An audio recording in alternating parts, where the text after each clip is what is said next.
దేవునికి స్తోత్రము. క్రీస్తునందు ప్రియ దేవుని బిడ్డలారా, మరోసారి కూడి వచ్చిన మీ అందరికీ ప్రభువైన యేసుక్రీస్తు పేరిట శుభాభివందనాలు. సమయాన్ని ఇచ్చిన దేవుని కృతజ్ఞతాస్తుతులు చెల్లించుకుందాం. యూట్యూబ్ ద్వారా వాక్యం వింటున్న బిడ్డలు కూడా దేవుని పేరిట శుభం విశాలం సమాధానం కలుగునుగాక.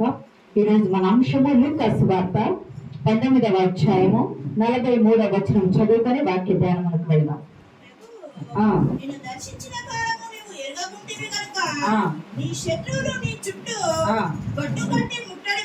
చాలు. ఇక్కడ అంశం ఏమిటంటే లూకాసు వార్త 19వ అధ్యాయము 43వ వచనంలో యేసుక్రీస్తు ప్రభు వారు ఒక మాట చెప్తూ ఉన్నారు. తన పక్కన శిష్యులతోనూ ప్రజలతోనూ కలిపి ఒక మాట చెప్తున్నారు. ఏ మాట చెప్తున్నారయ్యా అంటే, ప్రభువు నిన్ను దర్శించు కాలము నీవు ఎదగకుంటుంది. ప్రియ సంగమా, దేవుని బిడ్డలారా, ఈ రోజు మన అంశము దేవుడు దర్శించు కాలము. దేవుడు దర్శించు కాలము అంశం. ఈరోజు దేవుడు దర్శిస్తే మన జీవితాలు ఎలాగుంటాయి? చాలా మందిని దేవుడు దర్శించాడు. మనల్ని సృష్టించిన వాడు, మన సృష్టికర్త ఆయన, మనల్ని వెతికి వచ్చిన వాడు, మన కొరకు సిలువను మోసి సిలువలో ప్రాణం పెట్టిన దేవుడు ఆయన ఈ రోజు ఈ కల్వరి ద్వారా మిమ్మల్ని దర్శించగోరుచున్నానని ప్రభు సెలవిస్తున్నాడు. ఆయన మిమ్మల్ని దర్శిస్తే మీ జీవితాలు మారిపోతాయి. ఆయన మిమ్మల్ని దర్శిస్తే మీ పిల్లలు గొప్పగా ఆశీర్వదించబడతారు. ఆయన మిమ్మల్ని దర్శిస్తే మీ పంటలు సమృద్ధిగా పండుతాయి. ఆయన మిమ్మల్ని దర్శిస్తే మీ జీవితాలు కట్టబడతాయి. ఆయన మిమ్మల్ని దర్శిస్తే మీ అప్పులు తీరిపోతాయి. ఆయన మిమ్మల్ని దర్శిస్తే మీ జీవితాలు గొప్పగా వర్తిల్లి దేవుని నామానికి ఘనత కలిగింది. ఈ ఉదయకాల సమయంలో దేవుడు మీ అందరినీ మనందరినీ దర్శించబోతున్నాడు. వాక్యం వింటున్న ప్రతి హృదయాన్ని, ప్రతి కుటుంబాన్ని, ప్రతి జీవితాన్ని దేవుడు దర్శించబోతున్నాడు. దర్శించి ఆత్మీయ మేలులతో ఈ లోకపు ఆశీర్వాదములతో దేవుడు నింపబోతున్నాడు. ప్రభువు నిన్ను దర్శించే కాలమనే ఎరగకుంటేవి అని యెరూషలేముతో ప్రభు వారు చెప్పుచూ ఉన్నారు. విలపిస్తూ ఉన్నారు. ఒక మాట చెప్తే ప్రభువు ఏడుస్తూ ఉన్నారు, దుఃఖపడుతూ ఉన్నారు. లాజరు చనిపోయినప్పుడు యూదులు ఏడుస్తే ప్రభు కూడా దుఃఖపడ్డారు కదా. యోహాను మనం చూసాం కదా గత వారము. ఇప్పుడు యెరూషలేము నిమిత్తము, యెరూషలేము ప్రజల నిమిత్తము ఆయన విలపిస్తూ ఉన్నాడని వాక్యంలో ఉంది. ప్రియ సంగమా, దేవుని బిడ్డలారా, ప్రభువు దర్శించిన కాలము సద్వినియోగం చేసుకుంటే గొప్ప ఆశీర్వాదాలు పొందుతాము. దుర్వినియోగం చేసుకుంటే మన జీవితాలు పతనానికి సిద్ధంగా ఉన్నాయి.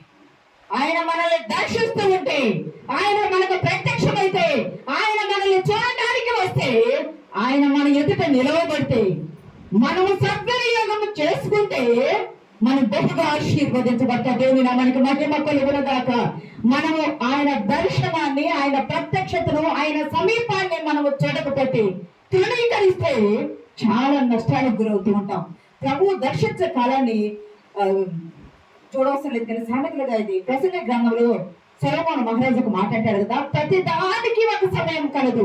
సూర్యుని కింద భూమి మీద ఉన్న ప్రతి దానికి ఒక సమయం కలదు. మాట్లాడడానికి సమయం కలదు, మామూలుగా ఉండడానికి సమయం కలదు, పని చేయడానికి సమయం కలదు, నిద్రపో ప్రతి దానికి ఒక సమయం ఉంది. మరి ప్రభువు దర్శించడానికి కూడా ఒక సమయం ఉన్నది. ప్రభు దర్శించడానికి ఆ సమయము ప్రభు ఎప్పుడు దర్శిస్తాడో మనకు తెలియదు. ఆ సమయాన్ని మనం గుర్తెరగాల. ఉదయకాల సమయంలో పక్షులు అరుస్తూ ఉంటాయి కదా, కిలకిలనామాలు చేస్తూ ఉంటాయి కదా, అంటే తెల్లవారుతూ ఉందని కాలం తెలుస్తూ ఉంది. వర్షాకాలం రాబోతున్న చీమలు ముందుగానే ఆహారాన్ని సిద్ధపాటు చేసుకుంటాయి కదా, అంటే వర్షాకాలం రాబోతుంది అనే సమయం. వసంతకాలం వచ్చేటప్పుడు ఆకులన్నీ రాలిపోయి చిగురు వస్తా ఉంది కదా, అంటే స్ప్రింగ్ సీజన్ వస్తుందని కాలము మనకి గుర్తు చేస్తూ ఉండే సమయం ఎలా ఉందని. మరి ప్రభువు వచ్చే సమయము, ప్రభువు దర్శించే సమయము మనం ఎలా తెలుసుకోవాలి?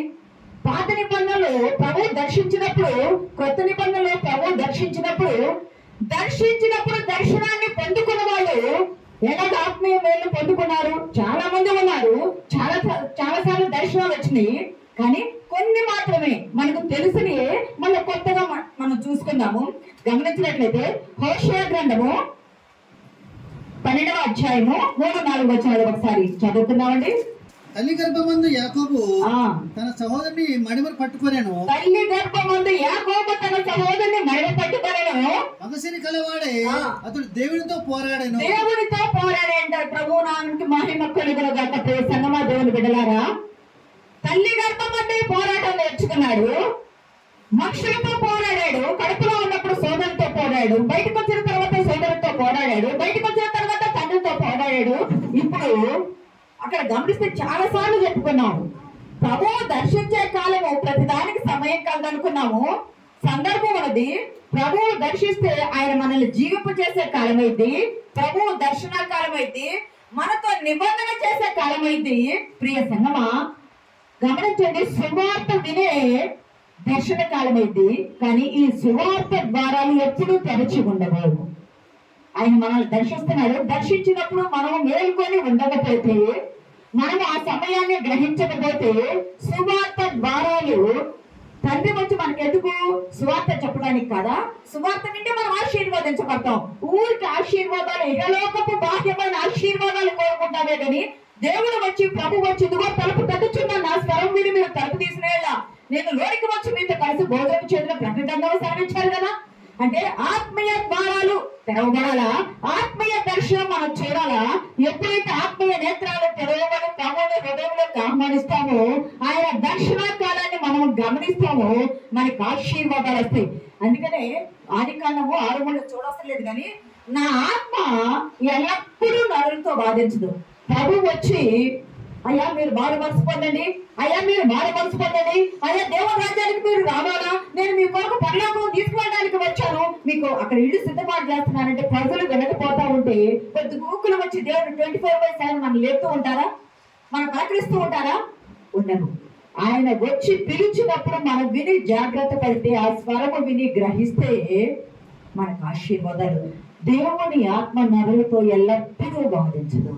వచ్చిన సమయమే దర్శన కాలము. ఇక్కడ మనం గమనించినట్లయితే హోషేయ గ్రంథంలో యాకోబు తల్లి గర్భంలోనే సోదరునితో పోరాడాడు, దేవునితో పోరాడు. చాలా సార్లు చెప్పుకున్నాం. ఆదికాండం 32 ఉంటుంది కదా, చాలా సార్లు చెప్పుకున్నాం. యాకోబు తండ్రి ఇంటి నుండి అన్న విషయమై భయపడి పారిపోయాడు, మామయ్య యొద్దకు, లాబాను యొద్దకు వెళ్ళాడు. మళ్ళీ తిరిగి 20 సంవత్సరాల కాలం తర్వాత తిరిగి వస్తూ ఉన్నాడు. యాకోబు రేవు దగ్గర ఒక్కడే మిగిలిపోయాడు. తన అన్న 400 మంది ప్రజలతో యాకోబు మీదకి వస్తున్నాడని తెలుసుకున్నప్పుడు, అక్కడ పని వారి ద్వారా తెలుసుకున్నప్పుడు యాకోబు 2 గుంపులుగా తన భార్యలను, తన దాసీలను, వారికి పుట్టిన పిల్లలందరినీ 11 మంది పిల్లలను, భార్యలను అందరినీ కలిపి 2 గుంపులుగా చేసి పంపించి వేశాడు. యబ్బాకు రేవు దాటించి వేశాడు. యాకోబు ఒక్కడు అరాత్రికాల సమయంలో మిగిలిపోయాడు. ప్రియ సంగమా, యాకోబులో ఏమున్నదయ్యా అంటే 20 సంవత్సరాల భయం ఉన్నది. యాకోబులో ఏమున్నదయ్యా అంటే పారిపోయిన తనుమున్నది. యాకోబులో ఏముందయ్యా అంటే అన్నతో 20 సంవత్సరాల ఈ అలవాటు ఉన్నది. ఆ రాత్రికాల సమయంలో దేవుడు దర్శించాడు, దేవుడు అని తెలుసుకున్నాడు. తన హృదయం నిండా భయం ఉన్నది. అన్నేమో అన్న పంపించిన మనుషులేమో అనుకున్నాడు పోరాడుతూ ఉంటే. తెల్లవారుతూ ఉంది, నన్ను పోనివ్వనప్పుడు నీవు నన్ను ఆశీర్వదిస్తాను, పోనిస్తానని అది దేవుడు అని తెలుసుకున్నాడు. గమనించండి, ఆస్తిని ఏమని అడగలా, ఐశ్వర్యాన్ని కానీ ఆయుష్యమని అడగలేదు. ఆశీర్వాదం కావాలని అడిగాడు. జ్ఞాపకం పెట్టుకోవాలి మనం. ఆశీర్వాదం కావాలని అడిగితే నీ పేరేమిటి అంటే యాకోబు అని నిజమైన మాటను ఒప్పుకున్నాడు. అంతకుముందు తండ్రి అడిగితే యాషోబు అన్నాడు కదా, ఇప్పుడు యాకోబు అని ఒప్పుకున్నాడు. నువ్వు నిజమే చెప్పావు, ఇక్కడ నుండి నీ పేరు ఇజ్రాయేలు. ఇజ్రాయేలుని ఎందుకు పోరాడాడయ్యా అంటే, ఎందుకు భయపడ్డాడయ్యా అంటే, అన్న దగ్గర ఆస్తి తీసుకోలేదు, ఐశ్వర్యం తీసుకోలేదు, కానీ దేవుడిచ్చే, తండ్రి ఇచ్చే వారసత్వపు 2 పాళ్ళ ఆశీర్వాదం తీసుకున్నాడు. వారసత్వపు 2 పాళ్ళ ఆశీర్వాదం తీసుకున్నాడు. ఆశీర్వాదం తీసుకొని పారిపోయాడు యాకోబు. 20 సంవత్సరాలు అన్నతో ఎడబాటు, తల్లిదండ్రులతో ఎడబాటు వచ్చింది. తిరిగి వస్తూ ఉన్నాడు. హృదయంలో సమాధానం లేదు. ఆ రాత్రికాల సమయంలో భయముతో దేవునితో పోరాడినప్పుడు అతనిలో ఉన్న భయం పోయింది. పోరాడినప్పుడు, దేవునితో పోరాడినప్పుడు 20 సంవత్సరాల ఎడబాటు సమాధానం కలిగింది. దేవునితో పోరాడినప్పుడు, దేవునితో ప్రార్థన చేసినప్పుడు అన్నతో సమాధాన పడ్డాడు. 20 సంవత్సరాల పోరాటం తర్వాత దేవునితో పెనుగులాడినప్పుడు ఆశీర్వాదం పొందుకున్నాడు. దేవుని పెనుగులాటలో ఆయన పేరు మార్చబడింది ఇశ్రాయేలుగా. ఇశ్రాయేల్ అంటే అర్థం ఏమిటో తెలుసా? దేవుని ప్రజ. దేవుని ప్రజ. పరలోకపు దేవుడు భూలోకానికి దిగివచ్చి ఎక్కడ ఉన్నాడయ్యా అంటే ఇశ్రాయేలు గర్భవాసములో పొందబోతున్నాడు. దేవుని నామానికి మహిమ కలుగును గాక.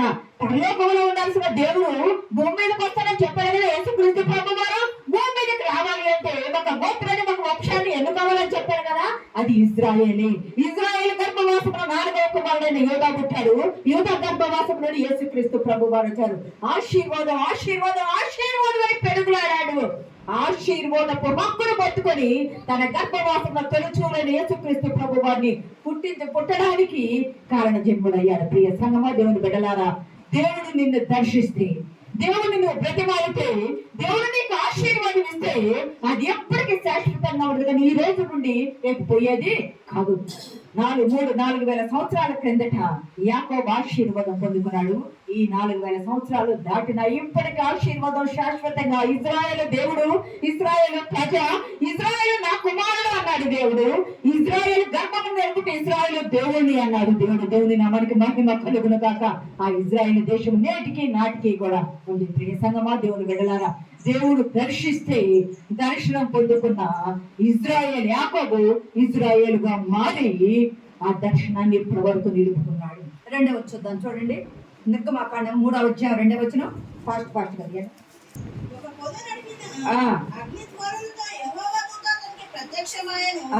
అతడు చూచినప్పుడు అగ్ని వలన పొద మండుచుండేది గాని పొద కాలిపోలేదు. చాలు, దేవుని నామానికి మహిమ కలుగును. ఒక 2వ వ్యక్తి మోషే. ప్రియ సంగమా, దేవుని బిడ్డలారా, చాలా సార్లు చెప్పుకుంటాం మనం ఈ విషయం. 40 సంవత్సరాలు ఐగుప్తు రాజకుమారునిగా ఉన్నాడు మోషే. 40 సంవత్సరాలు ఐగుప్తు నుండి పారిపోయి మిద్యాను యాజకుడైన యిత్రో సిప్పోరా తండ్రి దగ్గర గొర్రెల కాపరిగా ఉన్నాడు. మిద్యాను అరణ్యములో హోరేబు ప్రాంతంలో గొర్రెల్ని మేపుతూ ఉన్నాడు. అంత జ్ఞాన సమృద్ధి కలిగినటువంటి మోషే గొర్రెల కాపరి. ఇప్పుడు మనం గొర్రెలు కాసుకుంటూ వస్తూ ఉంటే ఒకలాంటి చూపు చూస్తాం. వాళ్ళ వృత్తి అది, వాళ్ళ తప్పు చూసుకోవాల్సిన అవసరం లేదు. మోషే వాడు సకల విద్యలంటే ప్రవీణుడే, కానీ గొర్రెలు కాసుకుంటూ ఉన్నాడు. గొర్రెలు కాసుకుంటున్న సమయంలో అక్కడ ఒక పొద, హోరేబు కొండ మీద ఒక పొద మండుచుండగా, ఆ పొదలు అగ్నిస్వాల ఉండను, అది మండుచుండు గాని అది కాలిపోలేదు. మన దేవుడు ఎటువంటి దేవుడు అంటే అగ్నిని పొగలో మండించే దేవుడు, దానిని కాలిపోకుండా ఆపే దేవుడు. దేవుని నామానికి మహిమ కలుగును గాక. ఆయనకు అసాధ్యమైనది ఏది కూడా లేదు. అగ్ని జ్వాల మండుతుంటే ఈ వింత ఏమిటో చూద్దామని మోషే అక్కడికి పోతే దేవుడు మోషేకి దర్శనమిచ్చి మోషేతో మాట్లాడాడు. మోషే, ఇప్పుడు నీకు 80 సంవత్సరాల వయసు కదా, 80 సంవత్సరాల వయసు వ్యర్థమైపోయింది, 40 సంవత్సరాల వయసు నాకు వ్యర్థమైపోయిందని నువ్వు బాధపడుతున్నావు కదా, నువ్వు బాధపడకయ్యా. నా ప్రజలైన ఇశ్రాయేలును నడిపించడానికి ఈ 80 సంవత్సరాలు నీకేమిటి ట్రైనింగ్ పీరియడ్. 40 సంవత్సరాలు ఇంకా నీకు ఆయుష్ ఉంది. ఆ 40 సంవత్సరాలు ఐగుప్తు అరణ్యము నుండి, ఐగుప్తుల నుండి అరణ్యములో నుండి వాగ్దాన దేశంలోకి నా ప్రజలను నువ్వు నడిపించాలా. గొర్రెల్ని కాస్తూ ఉంటే అవి తప్పిపోతూ ఉంటే వాటిని వెతుకుతూ ఉండి ఎంత ఓర్పు కలిగి ఉంటావు. ఇశ్రాయేలు అనే నా ప్రజలను నీవు కాయడానికి ఎంత ఓర్పు కలిగి ఉండాలి మోషే అని చెప్పి దేవుడు మోషే అనుకున్నాడు. మనం అనుకుంటాం, ప్రభువా ఇంత చదువు చదివా, నేను ఇంత చదువు చదివా, నా చదువులకు తగిన ఉద్యోగము నాకు లేదు. గవర్నమెంట్ కానీ ప్రజలు కానీ నా కీర్తి ప్రతిష్టలను, నాకున్నటువంటి చదువును, నాకున్న ఉన్నతిని ఎవరు గౌరవించట్లేదు అని అనుకుంటాం. ప్రియ సంగమా, ఒకవేళ దేవుడు నిన్ను చిన్నదానిగా ఉంటే అది ఎందుకంటే నీకు రాబోయే తరానికి ఉన్నతమైన ఇవ్వడానికి ఇది నీకు ఒక ట్రైనింగ్ పీరియడ్. ఇది ఒక ట్రైనింగ్ పీరియడ్. మోషేకు 40 సంవత్సరాల ట్రైనింగ్ పీరియడ్ ఇచ్చినట్టు ఇది గొర్రెల కాయటం మేపడంలో తిరిగి తీసుకువచ్చి ఇజ్రాయేలైన తన ప్రజలను మేపడానికి 20 లక్షల మంది పైన ఆ ప్రజలను నడిపించడానికి దేవుడు దర్శనమిస్తే గొర్రెల కాస్తూ ఉన్న మోషే ఐగుప్తు సకల విద్యలు పక్కకు పోయినాయి. గొర్రెలు కాస్తూ ఉన్న మోషే ఏబోయాడంటే ఇశ్రాయేల్ని కాయడానికి నాయకుడు అయ్యాడు. వారిని విడిపించి నడిపించడానికి నా ఇల్లంతటిలో మోషే నమ్మకమైన వాడని దేవుడు మోషే నిమిత్తం సాక్ష్యం చెప్పాడు. నా ఇల్లంతటిలో ఎంత లోకం ఉందే, ఇంత లోకంలో ఏ ఒక్కరూ లేరు కానీ మోషే ఒక్కడే నా ఇల్లంతటిలో నమ్మకమైన వాడని దేవుడు చెప్పాడు. దేవుని నామానికి మహిమ కలుగును గాక. యాకోబుకు దర్శనమిస్తే యాకోబు దర్శనము దేవునితో పోరాడి పెనుగులాడి ఆశీర్వాదం పొందుకుని సద్వినియోగం చేసుకున్నాడు. మోషేకు దర్శనమిస్తే ఆ దర్శనాన్ని మోషే సద్వినియోగం చేసుకుని అతను నాయకుడు ఈ ప్రజలను విడిపించి నడిపించడానికి ఒక సాక్షిగా, ఒక వింతగా ప్రపంచంలో నిలిచిపోయాడు. ప్రియ సంగమా, దేవుని విడలారా, అపొస్తలుడైన పౌలు కూడా చూడవసరం లేదు కానీ అపొస్తలుల కార్యాలు 9వ అధ్యాయంలో దమస్కో ప్రాంతానికి వచ్చాడు. దమస్కో ద్వారం ఎదుకు వచ్చినప్పుడు ఎందుకంటే క్రైస్తవులు ఇలాగ చిన్న చిన్నగా కూడుకొని ఉండి ఆరాధన చేస్తున్న వాడిని కొట్టి జుట్టు పట్టుకొని ఈడ్చి చంపడానికి కూడా అధికార పత్రాలు రోమా గవర్నమెంట్ నుండి పొందుకున్న ఆ పౌలు వస్తూ ఉండగా ఆకాశంలో నుండి ఒక స్వరము, ఒక వెలుగు, ఒక స్వరాన్ని, ఒక దర్శనాన్ని పౌలు విన్నాడు, చూచాడు. దేవుని నామానికి మహిమ. ఆయన చూచిన దర్శనం, ఆయన విన్న స్వరము ఎవరు విని చూచింది కాదు. ఆయన అంటాడు, యాకోబుకేమో రాత్రికాల సమయంలో దర్శనం అయ్యాడు, మోషేకేమో పగటిపూట దర్శనం అయ్యాడు. ఇక్కడ ఎండ వేళ్లలో మధ్యాహ్నం సమయంలో పౌలునకు ప్రభు ప్రత్యక్షమయ్యాడు, దర్శనం ఇచ్చాడు. పౌలు క్రైస్తవులు అనే వారిని చంపడానికి, యోధా మతం వరకు, యోధా మత ప్రవిష్ఠుడై చంపడానికి సిద్ధపడిన ఈ పౌలుని దేవుడు మార్చి తన కొరకు సాధనముగా వాడుకున్నాడు. ఆ దర్శనాన్ని పౌలు వ్యర్థం చేసుకోవాలా, సద్వినియోగం చేసుకున్నాడు. 3 మిషనరీ ప్రయాణాలు చేశాడు, 14 పుస్తకాలు నూతన నిబంధనలు రాశాడు. ప్రియ సంగమా, దేవుడు నిన్ను దర్శిస్తే నీ జీవితం మారిపోవాలి కానీ దర్శించిన దగ్గర ఎక్కడ వేసా గొంగడంటే వేసిన చోటే ఉన్నానని అనకూడదు. దేవుడు నిన్ను దర్శిస్తే అది ఉదయమా, మధ్యాహ్నమా, రాత్ర, వేకోజామా అనేది కాదు. ఆయన స్వరము నీవు వినే రీతిగా నీ ఆత్మ ఆసక్తి కలిగి ఉండాలి. దేవుని ఇంటిని గురించిన ఆసక్తి నన్ను భక్షించడం ఉన్నదన్నారు కదా వాక్యంలో. నీ ఇంటిని గురించిన ఆసక్తి భక్షించాల. ప్రియ సంగమా, ఎప్పుడైతే దేవుడు నిన్ను దర్శిస్తాడో నువ్వు గొప్ప కార్యాలు చేస్తావు. నీకు గుర్తుందా, ఇప్పుడు బిల్లీ గ్రహం గారు లేదు కానీ బిల్లీ గ్రహం గారు యంగ్ గా ఉన్నప్పుడు ఫుట్బాల్ స్టేడియంలో ఉన్నప్పుడు, అమెరికా దేశంలో ఫుట్బాల్ స్టేడియంలో ఉన్నప్పుడు దేవుడు అతనికి దర్శనం ఇచ్చాడు. దేవుడు అతనికి దర్శనం ఇచ్చి బహుగా వాడుకున్నారు. ఆయన అన్నారు, ఆయన ఒక్కసారి వాక్యం ప్రసంగం చేస్తే 3000 మంది, పేతులు చేస్తే మారిన రీతిగా 3000 మంది పైన మారిపోయేవారు. మన భారతదేశ గవర్నమెంట్ అప్పటి కాలంలో ఆయనకు పర్మిషన్ ఇవ్వలేదు ఇండియా రావడానికి. కానీ ఆయన అన్నారు, అమెరికా దేశం వాళ్ళు అక్కడ సెనెట్ అన్నారు, కాంగ్రెస్ అన్నారు, మీరు అమెరికా దేశానికి అధ్యక్షుడిగా ఉండొచ్చు కదా బిల్లీ గ్రహం గారు అని అడిగితే ఆయన అన్నాడు, దేవుడు నాకు ఎంత గొప్ప పరిచర్య బాధ్యతనిచ్చాడు, ఈ చిన్న అధ్యక్ష పదవిని నేను చేయను. దేవుని నామానికి మహిమ కలుగు. అమెరికా నెంబర్ 1, అమెరికా ప్రెసిడెంట్ ప్రపంచం అంతా చేస్తారు, కానీ అమెరికా పదవిని ప్రాయంగా ధృవీకరించేశాడు. అవసరం లేదు, నాకు దేవుడు ఇచ్చిన ఈ పరిచర్య, దర్శన భాగ్యము గొప్పదన్నాడు. ప్రపంచాన్ని కదిలించడానికి కారణమయ్యాడు. అంతేకాదు, రెండవైన సౌలా, నువ్వు పట్టణంలోకి వెళ్ళు, నీకేమి చేయాలో తెలియబడుతుంది. సౌలుకు వర్తమానములాగా దర్శన వర్తమానమును కనులారా చూచి చెవులారా స్వరాన్ని విని ప్రభువు చెప్పినట్టు, తన ఇష్టం వచ్చినట్టు గవర్నమెంట్ చెప్పినట్టు వెళ్ళిన సౌలును పౌలుగా మార్చిన దేవుడు, బిల్లీ గ్రహం గారు ఫుట్బాల్ స్టేడియంలో ఉంటే మార్చిన దేవుడు, జర్మన్ దేశంలో, యూరప్ ఖండంలో ఉన్న జర్మన్ దేశంలో ఒక ప్రీస్ట్ గా ఉన్నటువంటి మార్టిన్ లూథర్ బయటికి వచ్చి మంచి రిఫార్మర్ అయ్యి ఎన్నో క్రైస్తవుల మార్పులు తీసుకొచ్చి ఈరోజు ప్రపంచంలో లూథరన్ సంఘం అనేది స్థాపించబడింది. ఆంధ్రాలోనే 1100 సంఘాలు పైన ఉన్నాయి. స్థాపించబడిన లూథరన్ సంఘం ప్రపంచ వ్యాప్తంగా ఆ మార్టిన్ లూథర్ దేవుడు దర్శించగా సాతాను కూడా ఆయన దర్శించింది.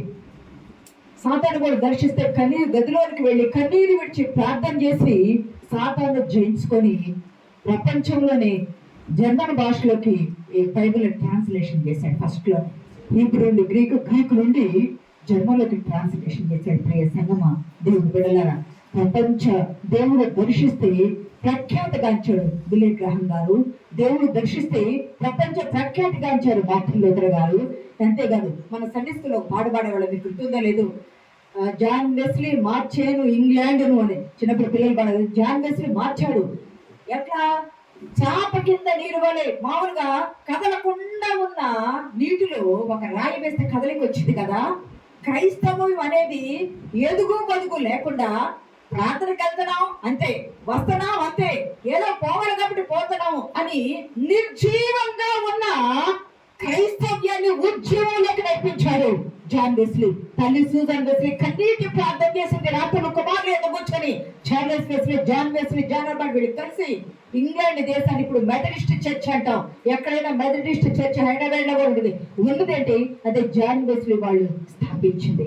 ప్రియ సంగమా, అతను ఏం చేస్తాడు, చలి ఎక్కువగా ఉంటది కదా, లోన ఇంట్లో పొయ్యి పెట్టుంటారు కదా, ఆ గాడిలో పుల్లలు తీసుకొని ఆ మంటలో వేసి వెచ్చదనం కోసం ఆ పెట్టేటువంటి ఆ పొయ్యి దగ్గర కట్టెలు వేస్తూ ఉంటే ఆ మంట జ్వాలలో నుండి అతను ఒక పుస్తకం, దేవునికి సంబంధించిన ఆధ్యాత్మిక పుస్తకం చదువుతూ ఉంటే దేవుడు దర్శనమిచ్చి జాన్ వెస్లీని పిలిచాడు. జాన్ వెస్లీని పిల్లలుగా జాన్ వెస్లీ వచ్చి ఇంగ్లాండ్ దేశంలో ఉద్యమాన్ని రగిలించాడు. అయ్యా, మీరు ఎలా ఉండాలంటే నామకార్థ క్రైస్తవం జీవిస్తే అక్కడ వచ్చే వాళ్ళ నా ఎదురు తొలగిపోయి మీరు ఎవరో నేను ఎరగడానంటాడు దేవుడు. మీ మనసు మారాలా, మీరు రూపపరచబడాలా, మీ ఆత్మలు కదిలించబడాలా, మీరు ఉద్యోగం రావాలా, మీరు నిర్జీవ క్రియలు విడిచిపెట్టాలా, నూతన పరచబడ్డవారై ఆత్మతో అభిషేకంతో నింపబడి దేవుని సన్నిధానంలో జ్వాలల వలె వెలిగించబడాలా. నువ్వు వెలగాల, ఇతరులను వెలిగించాలా, నీవు రావాలా, ఇతరులను నడిపించాలా. నాకెందుకులే అనుకుంటే దేవుడు కూడా నాకెందుకు అనుకుంటే నన్ను తృణీకరించమని తృణీకరిస్తున్నాడు కదా మొదటి సమయంలో. నీవు దేవుడు తృణీకరిస్తే నువ్వు తృణీకరించబడతావు. దేవుడు నిన్ను దర్శించాడు. యాకోబును దర్శించాడు కదా, ఆశీర్వదించబడ్డాడు. మోషేను దర్శించాడు కదా, నాయకత్వంతో నా ఇల్లంతట్లో నమ్మకమైన వాడు అన్నాడు. పౌలును దర్శించాడు కదా, సౌలు పౌలుగా మారి ప్రపంచ ప్రఖ్యాతిగాంచిన సౌలు అంత విశ్వాసం లేదన్న రీతిగా జీవించాడు. జీవితాన్ని సాధారణంగా సాక్ష్యంగా మనకు చూపించాడు. జాన్ వెస్లీ మారాడు, ప్రపంచాన్ని ఉద్యోగాన్ని తీసుకొచ్చాడు. మాటలు మారాడు. జర్మన్ భాషలో జర్మన్ భాషలోకి బైబుల్ ట్రాన్స్లేషన్ చేసి నూతన సంఘం స్థాపించడానికి, ఈ ప్రపంచంలోనే నూతన సంఘం స్థాపించడానికి మొట్టమొదటి వ్యక్తి అయ్యాడు. బిల్లీ గ్రాహం గారు మారాడు. సువార్త ఉద్యోగాన్ని తీసుకొచ్చాడు. ఒక్క ప్రసంగం చేస్తే చాలు 3,000 మంది మారేట్లు దేవుడు వాడుకున్నాడు. అమెరికా అధ్యక్ష పదవిని తృణప్రాయంగా తృణీకరించాడు. దేవుడు ఈరోజు నిన్ను దర్శించబోతున్నాడు. దేవుడు దర్శిస్తే నీ జీవితం మారిపోయింది. దేవుడు దర్శిస్తే నీ జీవితం మారిపోయింది. నువ్వు ఎలా ఉండాలా గమనించండి. సిలువలో యేసుక్రీస్తు ప్రభు వారి పక్కన 2 దొంగలు ఉన్నారు కదా, 2 దొంగలే కదా. ప్రభువు దగ్గర ఉన్నప్పుడు యెషయా గ్రంథంలో ఎప్పుడు చెప్తాను నేను ఈ మాట, 55వ అధ్యాయము 6వ వచనం చూడండి. యెహోవా మీకు దొరుకు కాలమందు ఆయనను వెతుకుడి, ఆయనను వెతుకుడి, ఆయన సమీపంగా ఉండగా ఆయనను వేడుకొనుడి. యెహోవా మీకు దొరుకు కాలం అంటే దొరకని కాలము కూడా రాబోతుందనేది తెలుసుకోవాలా. దొరుకు కాలం ఉంది, ఆయన వెతుకుడి. ఆయన మీకు సమీపంగా ఉన్నాడు. సమీపంగా ఉన్నప్పుడు మీరు వేడుకొన్నట్టే. ప్రియ సంగమా, 2 దొంగలకి యేసుక్రీస్తు ప్రభు వారు సమీపంగా ఉన్నాడు కదా. చూస్తే, తల తిప్పి చూస్తే అన్ని ఎంత సమీపంగా ఉన్నాడు, మాట్లాడితే నేను ఎంత సమీపంగా ఉన్నాడు. ప్రియ సంగమా, నీ హృదయం విప్పు. నువ్వు శివం మీద నుండి దిగి రాలేవు కదా. దిగి రాలేని స్థితిలో నువ్వు నీ హృదయం విప్పి నువ్వు ప్రభువుని అడిగితే సమీపంగా ఉన్న దేవుడు నిన్ను తృణీకరిస్తాడా? నా ఎద్దకు వెళ్ళి నేను మీ ఎద్దకు వస్తానన్నాడు కదా యాకోబు పత్రికలో. ఇక్కడ 2 దొంగల్లో ప్రభువు దర్శనం ఇచ్చాడు. 2 దొంగల్లో ఇద్దరికి ప్రభువు సమీపంగా ఉన్నాడు. 2 దొంగలు ఒక వ్యక్తి ఆ దర్శనాన్ని స్వీకరించాడు. సమీపంగా ఉన్నప్పుడు వేదికలు, సమీపంగా ఉన్నప్పుడు వేడుకున్నాడు. వేడుకున్న వారికి పరదేశం వచ్చింది. దేవుని నామానికి మహిమ కలుగును గాక. చూడండి, ప్రభువు వేడుకుంటే 3 చూడండి, 106వ కీర్తన 5వ వచనం ఒకసారి చూడండి.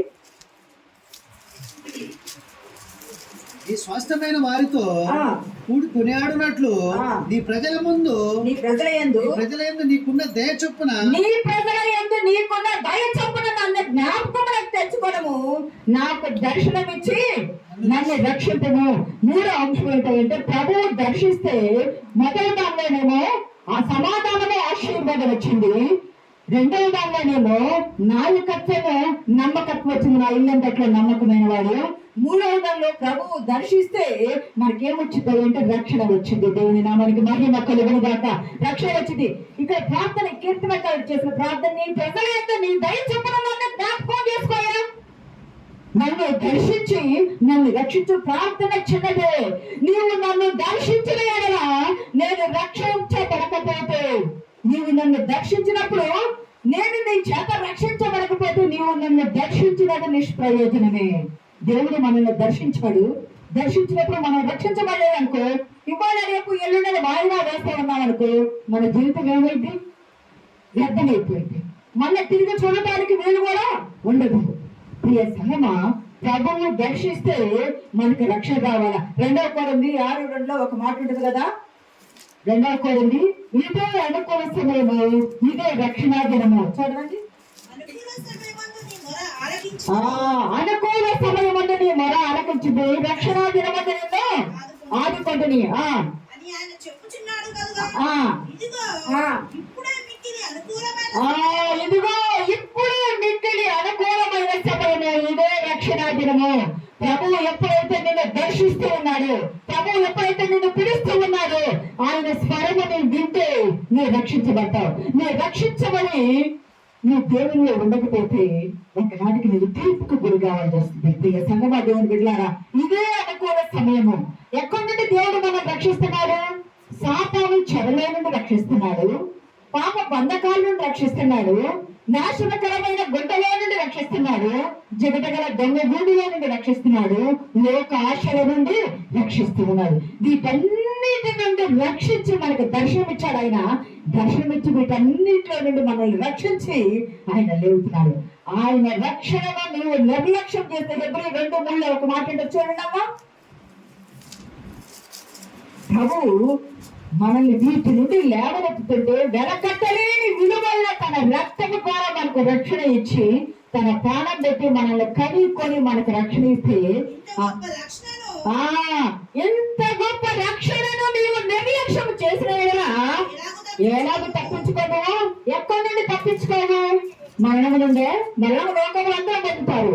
సాతాను నుండే మరణమైతే సాతాను నుండి విడిపించబడతారు. మరి ఎక్కడి నుండి అంటే పరలోకమునకు వెళ్ళడానికి అర్హత లేని వాడిగా సాతాను నిన్ను చేస్తూ ఉంటే నిత్యము నరకానికి వెళ్ళటమే గాని, ఇంత గొప్ప రక్షణను నువ్వు నిర్లక్ష్యం చేస్తే ఎలాగో తప్పించుకోవు. ఎక్కడి నుండి నరకము నుండి నువ్వు తప్పించుకోగలుగుతావా?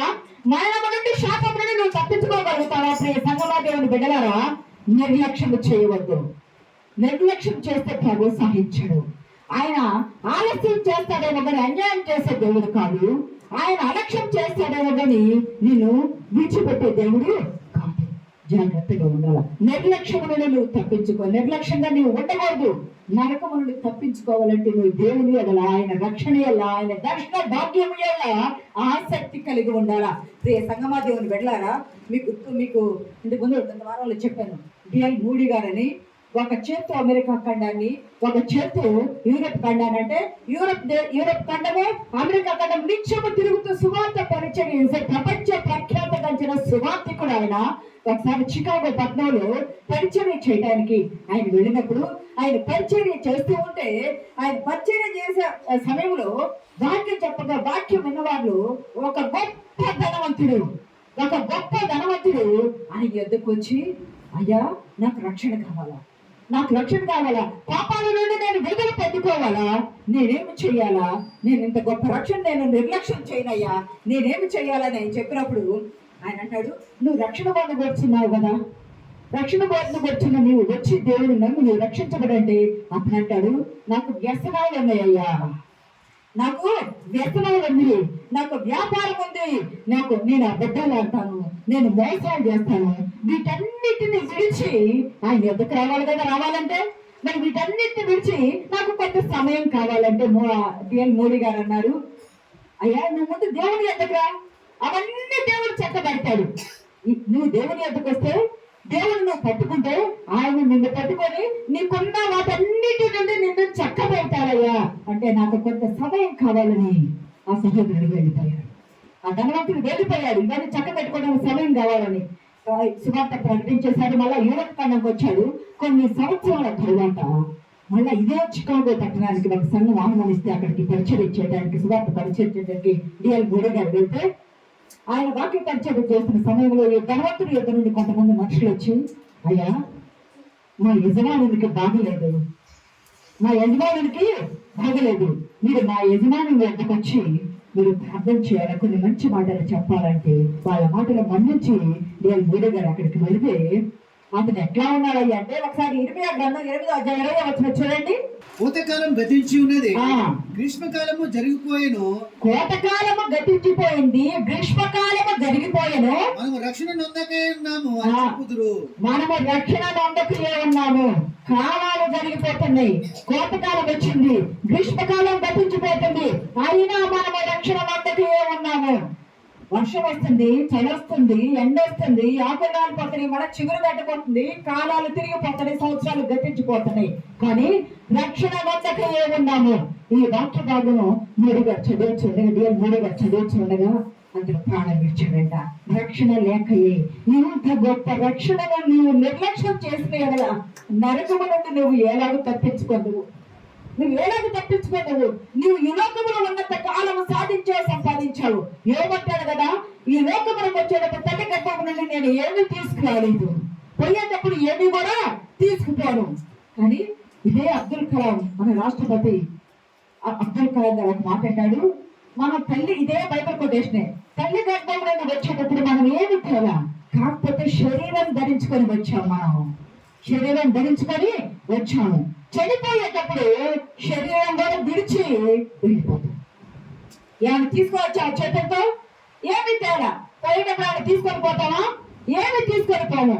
శరీరం ధరించుకొని తల్లి గర్భంలోకి వచ్చాం కదా, ఆ శరీరం కూడా ఎక్కడ విడిచిపెట్టేసి వెళ్ళిపోతాం. ఏమి తీసుకురాము, ఏమి తీసుకుపోం. ఇంత గొప్ప రక్షణను నేను నిర్లక్ష్యం చేసిన కదా నేను ఎలాగో తప్పించుకోవటము? నిర్లక్ష్యం చేయకూడదు ప్రియ సంగమా. ఆయన సమీపంగా ఉండగా ఆయన బతకండి, ఆయన దగ్గరకు రాగా ఆయనను వేడుకుంది. ఆయనను వేడుకుంటే దొంగకు పరదేశ ప్రసాదించిన ప్రభువు ఈరోజు నీకు పరలోకం ఇవ్వడా, నీకు పరదేశుడా? యేసుక్రీస్తు ప్రభు గారు ఈ లోకంలో భూమి దండ కాలంలో లూకాసు వార్త 18:9 ఒకసారి చదవడమ్మా.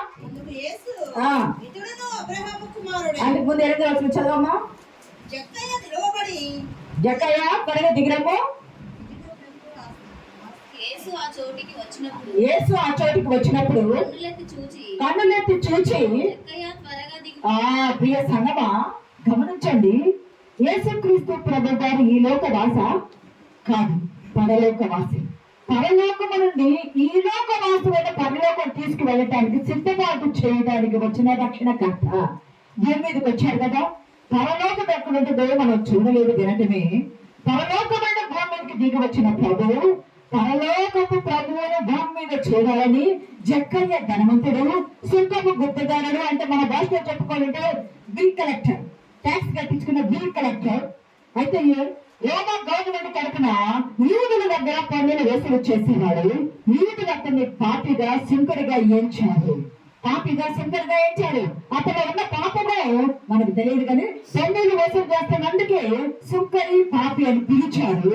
ఆ జక్కయ్యకున్న లోపము వైకల్యం ఏమిటాయంటే పుట్టిగా ఉన్నాడు. అది అతని తప్పు కాదు. పెట్టితనము ప్రభువుని చూడాలి అనే ఆసక్తికి ఆటంకంగా జరిగిన మనకి మహిమ కలుగును గాక. ఆ పొట్టివాడు అయినటువంటి జక్కయ్య ప్రభువు ఈ దారిన వస్తున్నాడని తెలిసి, అదే లాస్ట్ ఇంకా యేసుక్రీస్తు ప్రభు వారు మళ్ళీ ఆ ప్రాంతానికి రారు, శిరోమణానికి వెళ్ళబోతున్నారు. లాస్ట్ వీక్ లో అది మట్టరాజు వారికి ముందు జరిగిన సంగతులు ఇవన్నీ వెళ్ళబోతున్నారు. ప్రభువు అక్కడికి వెళ్తూ ఉంటే ప్రభువు ఆ దారిన వస్తున్నాడని తెలిసి అందరికంటే ముందు పరిగెత్తి భూమికి ఆనుకొని మొలిచి అంటే మేలు చెట్టు పైకెక్కి, అందరూ ఎత్తుగా ఉంటారు, ఈయన పొట్టిగా ఉంటాడు కాబట్టి కనిపించదని మేడు చెట్టు ఎక్కి మేడు చెట్టు పై నుండి ప్రభువు వారిని చూడటానికి ఇష్టపడ్డాడు.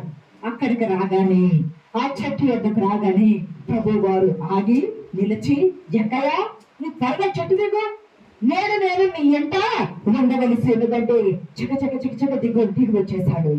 అందరూ అనుకున్నాడు ఈయన పాపులు ఇంట్లోకి వెళ్తున్నారని అనుకుంటూ ఉంటారు. జక్కయ్య త్వరగా చెట్టు దిగు, నేను పరలోకమును నీ కోసం వస్తే నువ్వు నన్ను చూడటానికి చెట్టెక్కితే రాదయ్య రక్షణ, చెట్టు దిగి నా ఎద్దుకు రా. చెట్టు దిగమనగా చెట్టు దిగి వచ్చాడు జక్కయ్య. దిగిరగా ఈ ఇంటికి ఏమొచ్చింది? వెలుగు వచ్చింది, రక్షణ వచ్చింది. వెలుగు వచ్చింది, రక్షణ వచ్చింది. ఆయన అన్నాడు, రక్షణ నేను నీ ఇంట ఉండవలసి ఉందయ్యాను ప్రభు అనగానే వెంటనే, అయ్యా ఎవరి దగ్గరైనా అన్యాయంగా నేను ఏదైనా తీసుకుంటే 4 గంటలు చేస్తానయ్యా. 1:10 లేని కన్నంలో ఉంటది కదా. ఎవరి దగ్గర ఏదైనా తీసుకుంటే 1కి బదులు 4 ఇవ్వాలని ఉంది కదా. 4 గంటలు ఇచ్చేస్తానయ్యా అని ప్రభువు చెప్పక ముందే ఎప్పుడైతే దిగిరా అన్నాడో ఆయన ఆస్తి తీసుకున్న దానిలో నుండి దిగి వచ్చాడు, అహము తీసుకున్న దానిలో దిగి వచ్చాడు, సొంతపు మెట్టి నుండి దిగి వచ్చాడు, అన్నింటి నుండి తనను తాను తగ్గించుకొని దిగి వచ్చాడు. అసలు ఇప్పుడైనా ప్రభువు పిలవకపోతే ప్రభువును చూడాలి అనుకున్నప్పుడు తగ్గించుకొని అధికారం తగ్గించుకొని ఆయన దిగి వచ్చాడు. ప్రభువు పిలువగా రక్షణ వచ్చింది అంటున్నాడు. ఇతను అబ్రహాము కుమారుడే. అబ్రహాము ఎవరు? విశ్వాసులకు తండ్రి. అబ్రహాము కుమారుడే.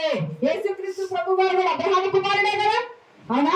అబ్రహాము కుమారుడు, దావీదు కుమారుడు, యేసుక్రీస్తు వంశంలో మత్తయి సువార్త 1:1 ఉండదు కదా.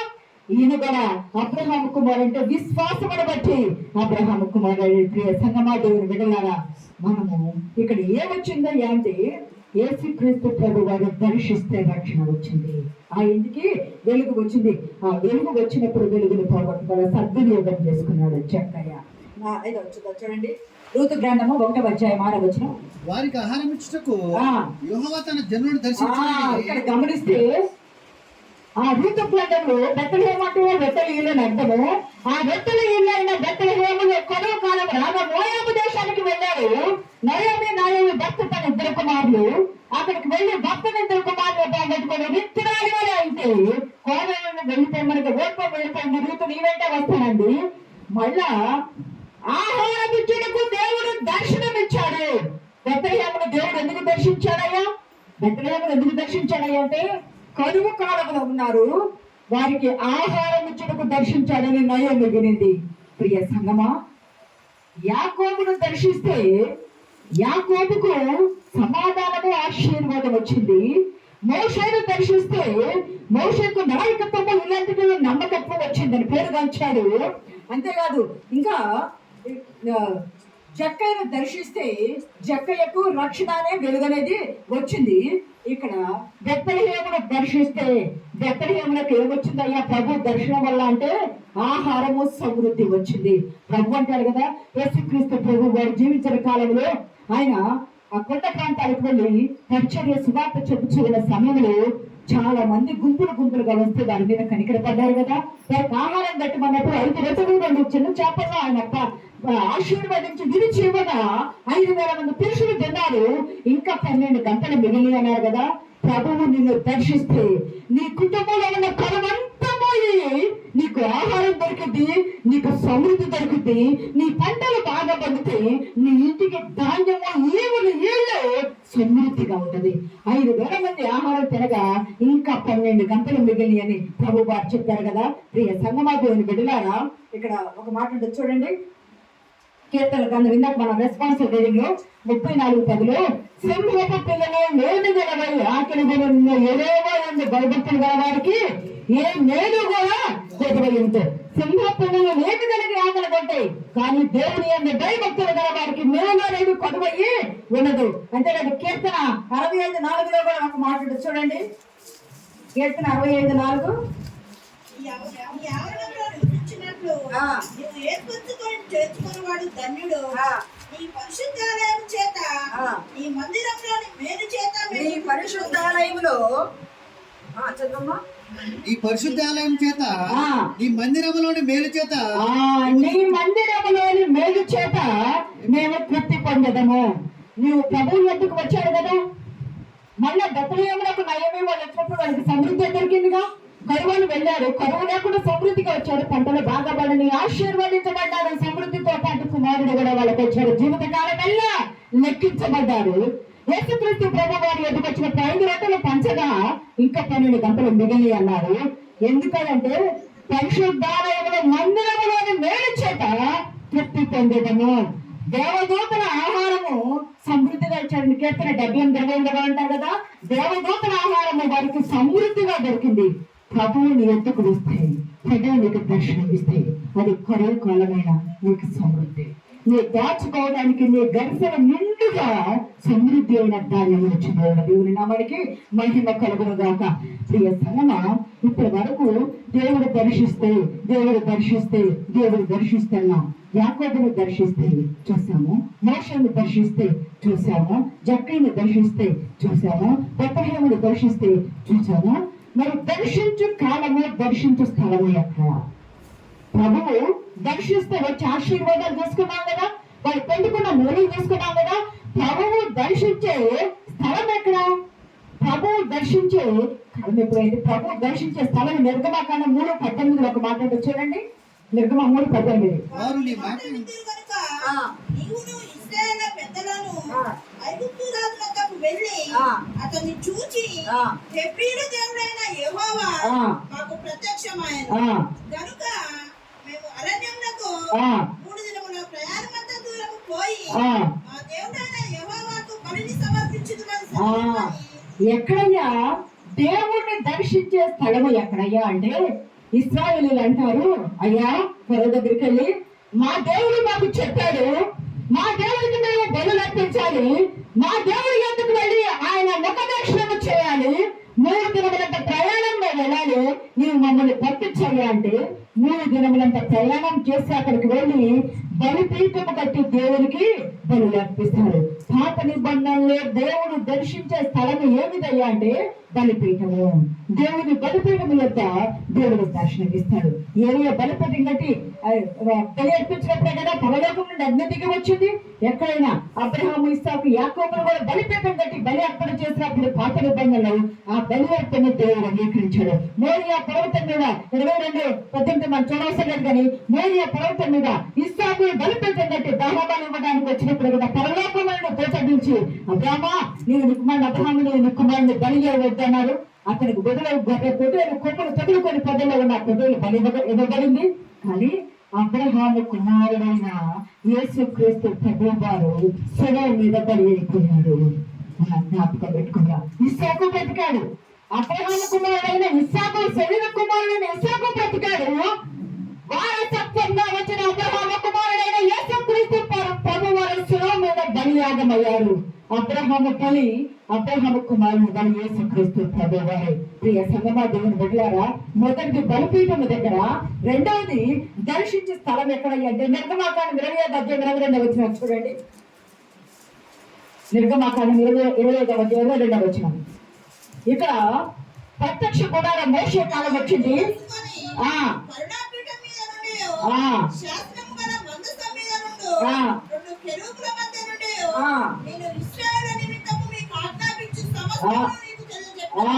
దేవుడు ఎక్కడి నుండి మాట్లాడాడు అంటే మొదట బలిపీఠంలోనే మాట్లాడాడు. రెండవది ఎక్కడి నుండి వారికి స్థలం ఎక్కడయ్యా అంటే మందసం మీద కెరూబులు ఒకదానికి ఉంటే రెక్కలు ఎదురైనటువంటి రెక్కలు తాకుతున్న ఆ కెరూబుల మధ్యలో నుండి దహించే దేవుడు ఇజ్రాయేలు సమాజంతో మాట్లాడేవాడు. మోషే అహరోనులతో యెహోషువతో మాట్లాడేవాడు. కెరూబుల మధ్య నుండి మందసం మధ్య నుండి దానిని కరుణాపీఠము లేదా కృపాసనము అంటారు. ప్రియ సంగమా, పాత నిబంధనలు అదే నూతన నిబంధనలకు వచ్చేటప్పటికి కలువరి శిలువ కృప ద్వారా రక్షణ లేదా కృపా రక్షణ అంటారు. కరుణాపీఠము కృపాసనం అంటారు. నూతన నిబంధనలో కలువరి శిలువ అంటారు. మరి బలిపీఠము యొక్క కరుణాపీఠము యొక్క మాట్లాడాడు. మన నూతన నిబంధనలో మన భవిష్యత్తు ఏమిటి? నూతన నిబంధనలు ఎక్కడి నుండి మాట్లాడుతున్నాడు? పరిశుద్ధ గ్రంథం నుండి మాట్లాడుతున్నాడు, వాక్యం నుండి మాట్లాడుతున్నాడు, ప్రార్థన నుండి మాట్లాడుతున్నాడు. ఆయన మనం మాట్లాడితే నిర్గమాకాండం 20:24 ఒక మాట్లాడి చూడండి. ఆయన ఎక్కడి నుండి మాట్లాడి నిర్గమాకాండం 20:24 వచ్చిన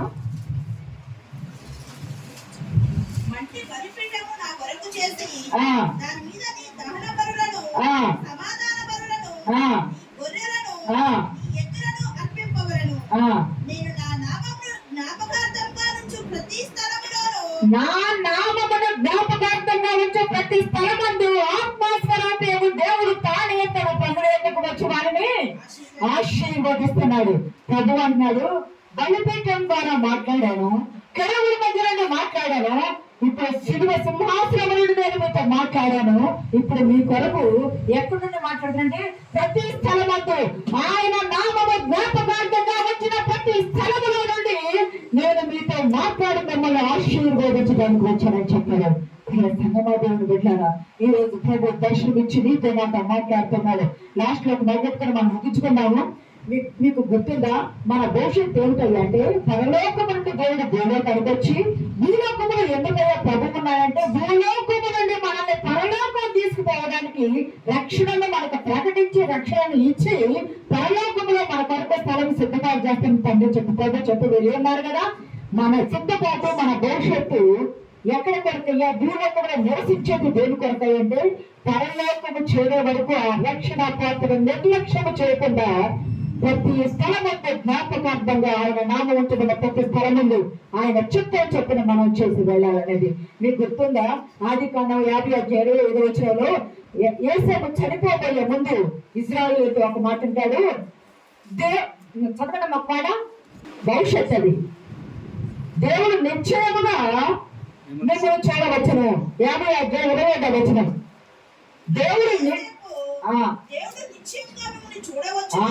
యేసేపు అంటాడు తన అన్నదమ్ములతో వారి కుటుంబాలతో అన్నాడు, దేవుడు నిశ్చయముగా మీకు ప్రత్యక్షమవును, దేవుడు నిశ్చయముగా మీకు దర్శనమిచ్చను, దేవుడు నిశ్చయముగా మిమ్మల్ని చూడవచ్చును, దేవుడు నిశ్చయముగా మిమ్మల్ని ఇక్కడ నుండి తీసుకొని పోవును.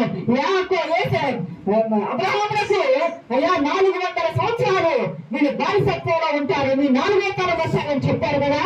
నా తండ్రి అయిన దేవుడు నా పుత్రుడైన అబ్రహామునకు చేసిన వాగ్దానం తప్పిపోవడం కాదు. 430 సంవత్సరాల తర్వాత నా దేవుడు నిశ్చయముగా మిమ్మల్ని చూడవస్తాడు. అప్పుడు మీరేం చేయాలి తెలుసా? నా ఎముకలను మీరు జాగ్రత్తగా యెరూషలేమునకు తీసుకుని వెళ్ళండి. అన్ని 100 సంవత్సరాల ఒక వ్యక్తి ఎముకలను భద్రం చేసి పెట్టారు. ఐగుప్తు దేశంలో 40 సంవత్సరాల ఎముకలను మోసుకుంటూ వచ్చారు. అరణ్య మార్గాన్ని మోసుకుంటూ వచ్చి తర్వాత చూడండి యెహోషువ గ్రంథంలో ఉంటది, ఎఫ్రాయిము మన్యమందు యేసేపు ఎముకలను అక్కడ పాతి పెట్టారు. ప్రియ సంగమా, భవిష్యత్తు ఏమిటంటే ఖచ్చితంగా దేవుడు దర్శిస్తాడు మనల్ని, ఖచ్చితంగా దేవుడు ఇక్కడ మనల్ని తీసుకెళ్తాడు, ఖచ్చితంగా దేవుడు వాగ్దాన దేశం చేస్తాడని యేసేపు యొక్క నమ్మకంతో భవిష్యత్తును చూసి చెప్పాడు.